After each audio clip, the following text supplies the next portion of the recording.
चलिए आज की क्लासेस में हम लोग बात करेंगे टू स्टोरीज अबाउट फ्लाइट के बारे में। टू स्टोरीज अबाउट फ्लाइट का हम लोग फर्स्ट पार्ट जो है सो ऑलरेडी हम लोग डन कर चुके हैं। यहाँ पे बात करेंगे हम लोग सेकेंड पार्ट। सेकेंड पार्ट है ब्लैक एरोप्लेन। ठीक है, ब्लैक एरोप्लेन में जितने सारे टॉप 10 क्वेश्चंस हैं जो आप लास्ट 10 ईयर से इस एग्जाम में पूछता आ रहा है, वो सारे क्वेश्चंस आज की वीडियोस में हम आपको बताएंगे। ठीक है,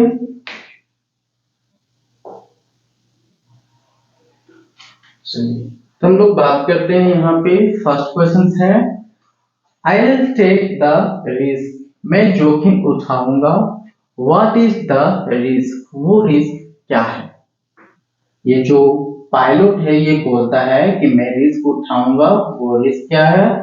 और why does the pilot of the old Dakota take it, और ऑल डकोटा का जो पायलट है ये रिस्क क्यों उठाता है। बताता है sir, the risk is that our was going to the storm। Risk क्या है, तो एक तूफान से होते हुए पास करना, जिसको हम लोग बोलते हैं स्टॉर्म क्लाउड से पास करना, यही है वो जोखिम। In the narrator's all Dakota aeroplane he flew through as he did not have fuel to fly around them। और ये इसलिए वो जोखिम उठाता है क्योंकि उसके चारों तरफ से होकर जाने के लिए इसके पास उतना एरोप्लेन में फ्यूल नहीं होता है। And didn't fly over them, उसके ऊपर से भी नहीं जा सकता था। As he wanted to get home, अरे वो also ये भी था कि वो घर जाना चाहता था। For a big English breakfast के लिए एक फ्यूल नहीं था, और दूसरा रीजन था कि वो अपने फैमिली के साथ में इंग्लिश ब्रेकफास्ट के लिए जाना चाहता था वो नेक्स्ट मॉर्निंग। तो यही सब रीजन के लिए वो क्या किया था, वो जोखिम उठाया था। तो वो रिस्क क्या था, तो स्टॉर्म से पास करना।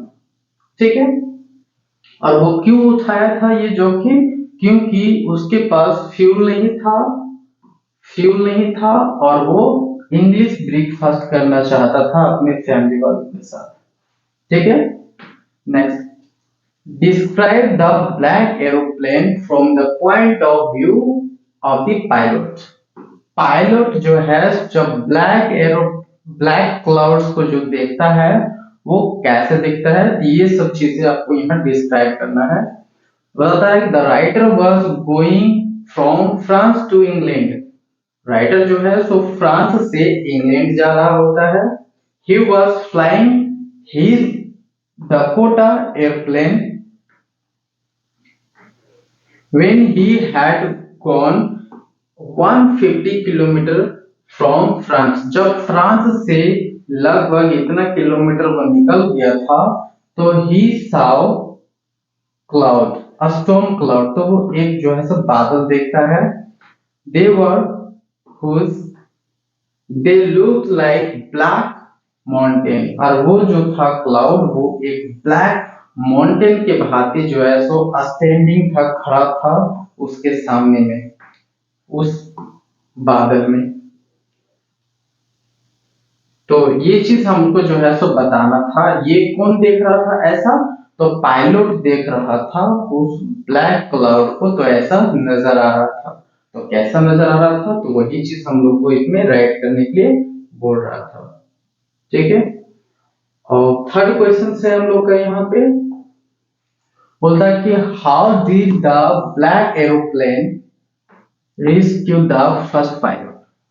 ब्लैक एरोप्लेन जो है तो फर्स्ट पायलट को वो कैसे बचाता है।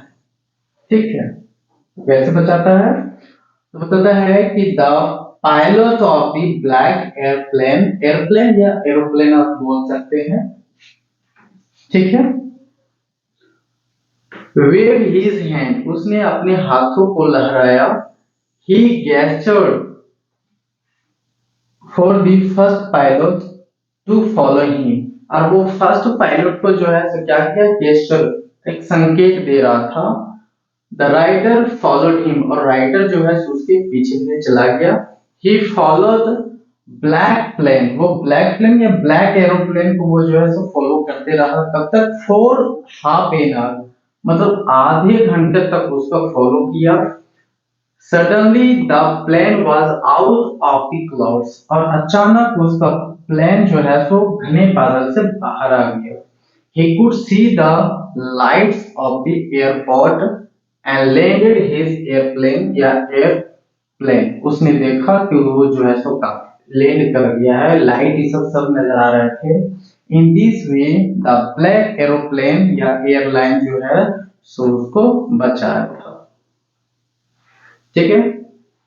फोर्थ क्वेश्चन है, was the pilot of the Dakota able to meet, जो पायलट था डकोटा का, मतलब राइटर जो है वो मिल पाया था पायलट ऑफ ब्लैक एरोप्लेन का, एक ब्लैक एरोप्लेन को पायलट से मिल पाया था? तो नहीं मिल पाया था वो।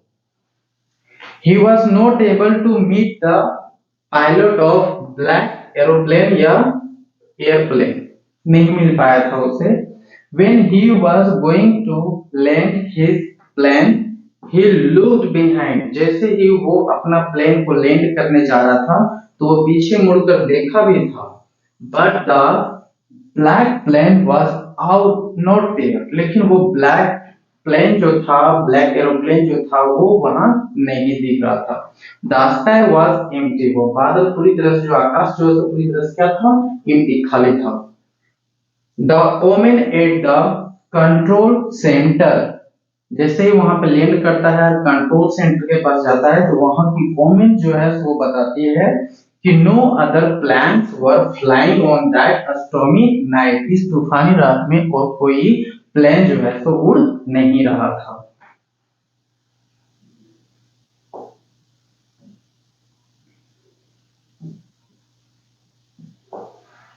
नेक्स्ट है, why didn't he return to Paris, वो पेरिस रिटर्न क्यों नहीं चला गया था? जब वो फ्रांस से इंग्लैंड जब जा रहा था तो पेरिस नजर आ गया था उसे। पेरिस से, जहां से उसे 12 डिग्री मूव करने के लिए इसे बोला जाता है कि इधर वेस्ट की ओर, ठीक है। तो यहां से वो लगभग 150 किलोमीटर जो है निकल जाता है। तो निकल जाता है, उसके बाद वो क्लाउड मिलता है, मतलब स्टॉर्म मिलता है। तो स्टॉर्म मिलता है तो वो वापस क्यों नहीं आता है? When he saw the storm clouds, जब वो storm तूफानी बादल को वो देखता है तो वापस क्यों नहीं आता है? तो बताता है कि Paris was 150 kilometre behind him, उसके पीछे छूट जाता है। When he saw the storm cloud, जब वो बादल को देखता है, घना बादल को, तो उसके पीछे वो पेरिस लगभग 150 किलोमीटर के पीछे होता है। और ये जो बादल जो होता है वो काफी बड़ा होता है। They looked like black mountain, और वो ब्लैक माउंटेन जैसा लगता है कि कोई पहाड़, ब्लैक पर्वत जो है, काला पहाड़ जो है रखा हुआ है, standing in front of him, कि उसके सामने में खड़ा है। He could not fly up over them as he didn't have enough fuel। वो जो है ना वो उधर से, मतलब ऑफर, मतलब जिसे बोलते हैं राइट और लेफ्ट, मतलब लेफ्ट और राइट में वो फ्लाई कर ही नहीं सकता था क्योंकि उसके एरोप्लेन में फ्यूल ही नहीं था। He thought that going back to Paris, उसने कुछ समय के लिए सोचा भी क्यों ना पेरिस चला जाए, but change his idea, लेकिन उसने अपने आइडिया को चेंज कर दिया और वो डिसाइड कर लिया कि हमें इंग्लैंड जाना चाहिए, है ना। और वो इंग्लैंड क्यों जाना चाह रहा था? तो टू बी ऑन टाइम, मतलब इन टाइम, समय पे वो जाना चाह रहा था फॉर ब्रेकफास्ट। तो कौन सा ब्रेकफास्ट था? वो इंग्लिश ब्रेकफास्ट। इंग्लिश ब्रेकफास्ट के लिए वो जाना चाह रहा था। किसके साथ में करना चाह रहा था? विद हिज फैमिली, है ना, अपने फैमिली के साथ में ये जो से इंग्लिश ब्रेकफास्ट वो करना चाहता था। ठीक है। नेक्स्ट है, the narrator had two options, narrator के पास में कितने ऑप्शंस थे? तो दो ऑप्शंस था इसके पास। ठीक है, दो ऑप्शन था। Before risking himself, entering the storm cloud, मतलब उस तूफानी बादल में एंटर करने से पहले इसके पास कितने ऑप्शंस थे? दो ऑप्शन थे। Why didn't he choose them? उसे चूज क्यों नहीं किया था वो? तो डेफिनेटली बताता है कि नरेटर हैड टू ऑप्शंस, सचमुच में उसके पास दो ऑप्शंस हुआ होगा before he, as he didn't want to take the risk. यदि वो घने बादल में एंटर होने नहीं चाहता तो उसके पास दो ऑप्शंस हो सकता था। He could turn back and go to Paris, वो वापस जा सकता था पेरिस, which was about इतना किलोमीटर behind him, जो उसके पास 150 किलोमीटर पीछे था। Another option इसका क्या था? Was to fly up over the dark cloud, but he didn't choose any of the options, लेकिन फिर भी उस ऑप्शंस को वो चूज नहीं किया। He wanted to be in England, वो इंग्लैंड जाना चाहता था मैं, to have his breakfast, वही इंग्लिश ब्रेकफास्ट के लिए वो घर जाना चाहता था। He couldn't fly around the clouds to the north or south as he didn't have enough fuel to fly, वो इसलिए उसके मतलब ये नॉर्थ और साउथ में वो फ्लाई नहीं किया क्योंकि उसके एरोप्लेन में वो उतना फ्यूल था ही नहीं।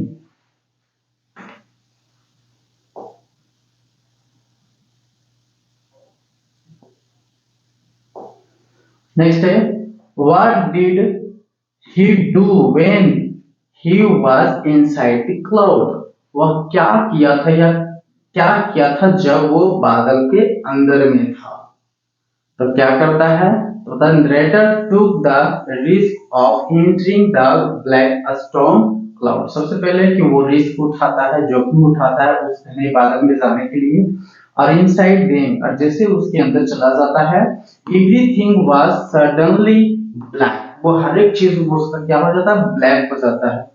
Nothing could be seen outside, और वहां से बाहर कुछ भी नजर नहीं आ रहा था उसको। ऑल्ड प्लेन जो था उसका काफी जंप करने लगा, ट्विस्टेड करने लगा इन द एयर में। He couldn't believe his eyes, उसे अपनी आंखों पे भी विश्वास नहीं था जब when his compass was dead, जब उसका कंपास पूरी तरह से डेड हो गया और अदर इंस्ट्रूमेंट जो था वो भी जो है सो वर्क नहीं करने लगा, पूरी तरह से खराब हो गया। He tried to contact Paris control on the rates but receive no answer, लेकिन कोई आंसर रिसीव नहीं हुआ था। ठीक है, नेक्स्ट है, who rescued the narrator when he was hopelessly lost, जब वो पूरी तरह से बे पूरी तरह से जब वो उसमें लॉस्ट कर गया था, तो कौन बचाया था उस तूफानी बादल से? बोलता है since no hope for the narrator, कोई आशा नजर नहीं आ रहा था नरेटर के पास, he was hopelessly lost in the storm, क्योंकि पूरी तरह से बादल में खो गया था उस घने बादल में। His compass and other instrument were died, पूरी तरह से वो मर गया था।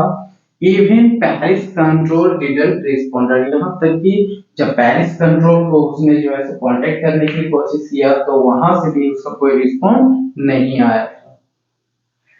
In the such of hopelessly situation, इस स्थिति में narrator saw another aeroplane, उसी स्थिति में इसे एक अदर एरोप्लेन दिखता है जो उसके आगे उड़ रहा था।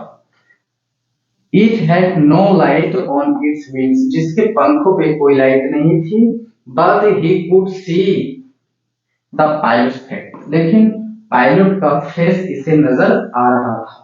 पायलट जो है सो आता है to his help, मतलब उसकी मदद के लिए आता है।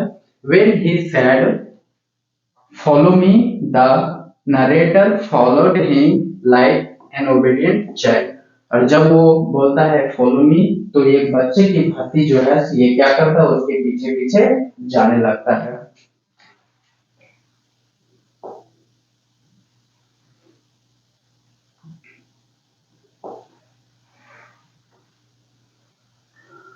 why did the narrator want to meet woman? वो वहां पे ओमेन से, जो कंट्रोल टावर जो होता है वहां के ओमेन से वो मिलना क्यों चाहता है? Did he get any information about the mysterious disappearance of black aeroplane and its pilot? क्या रहस्यमय पूर्वक से जो गायब हो जाता है ब्लैक एरोप्लेन और पायलट, उसके बारे में कोई इंफॉर्मेशन दे पाता है? The narrator didn't know how the pilot and the black aeroplane या black planes disappeared into the space, मतलब वो उस स्पेस में कैसे खो गया, उसे नहीं वो पायलट नजर आ रहा था, नहीं ब्लैक एरोप्लेन नजर आया।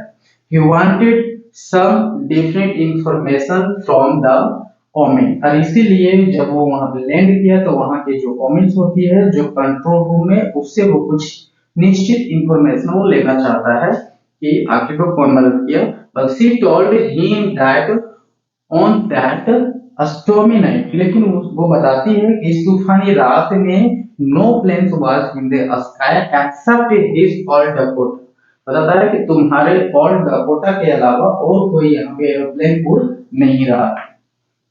So the narrator didn't know anything about the mysterious man, लेकिन वो उस रहस्यमय आदमी जो पूरी तरह से जो गायब हो जाती है उसके बारे में कोई खबर या कोई इंफॉर्मेशन नहीं मिल पाता है।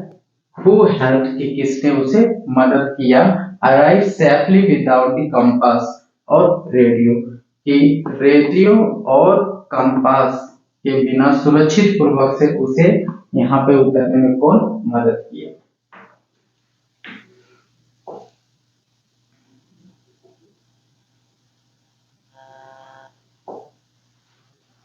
Describe the flight of the Dakota aeroplane until it landed safely at the airport.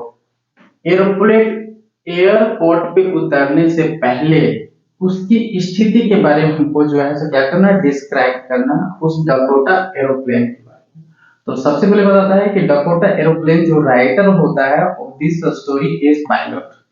इस स्टोरी का जो राइटर है वो एक पायलट है, और एक दिन जो है he was flying his old Dakota aeroplane, उड़ा रहा होता है, और फ्रांस, ये फ्रांस टू इंग्लैंड जा रहा होता है। इट वाज अ स्टेरी नाइट, वो जो रात होती है काफी मतलब चांदनी रात होती है, जैसे हम लोग बोलते हैं ना पूरी तरह से मतलब स्टार्स होते हैं, क्लियर आसमान होता है, तो वो थी।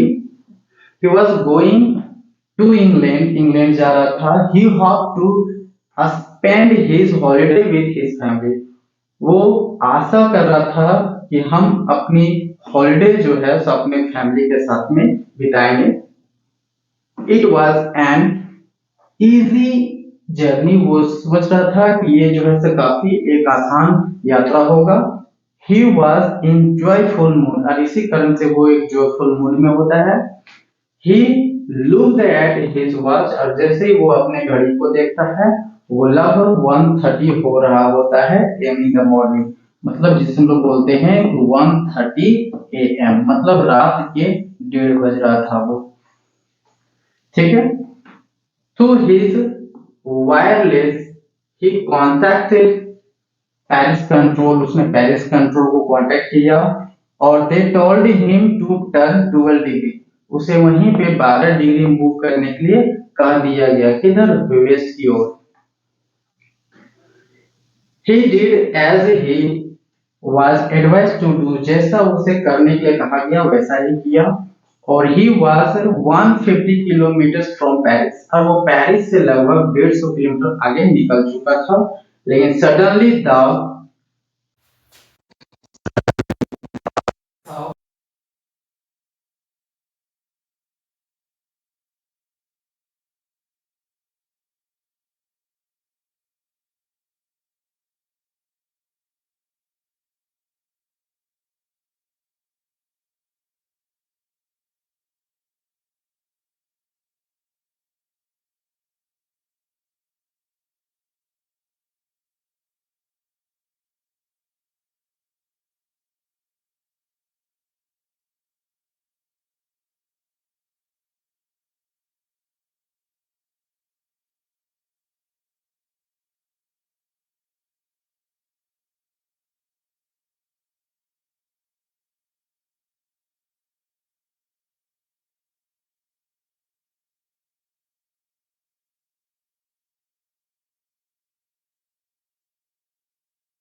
he decided to take risk, और इसीलिए वो जोखिम उठाने के लिए वो जो है सो डिसाइड करता है और वो निकल पड़ता है, fly aeroplane straight into the clouds, और सीधे क्लाउड में वो जो है सो इंटर कर जाता है। ठीक है, तो इस तरीके से हम लोग को जो है सो वहां की स्थिति पर पूछा कि सेफली लैंड करने से पहले उसकी स्थिति कैसा था ऑल डकोटा एरोप्लेन का। ठीक है, तो ये रही आज हम लोग टॉप 10 की क्वेश्चंस हुई, जो first flight 2 stories about flight का सेकंड पार्ट हुआ। अब नेक्स्ट पार्ट में हम लोग बात करेंगे, यहाँ पे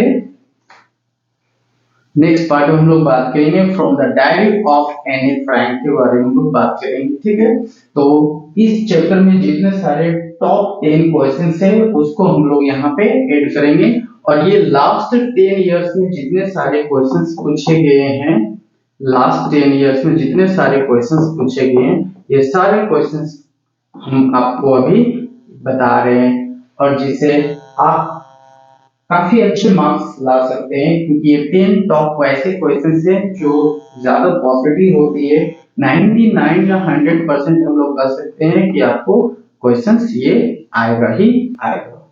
ठीक है, तो हमारे वीडियोस को आप सब्सक्राइब कर लेंगे, शेयर कर लेंगे, अपने फ्रेंड्स को भी शेयर करेंगे, ताकि वो भी जो है ये सब क्वेश्चन के प्रैक्टिस कर सके। ठीक है, अब हम लोग मिलेंगे नेक्स्ट वीडियो में, तब तक के लिए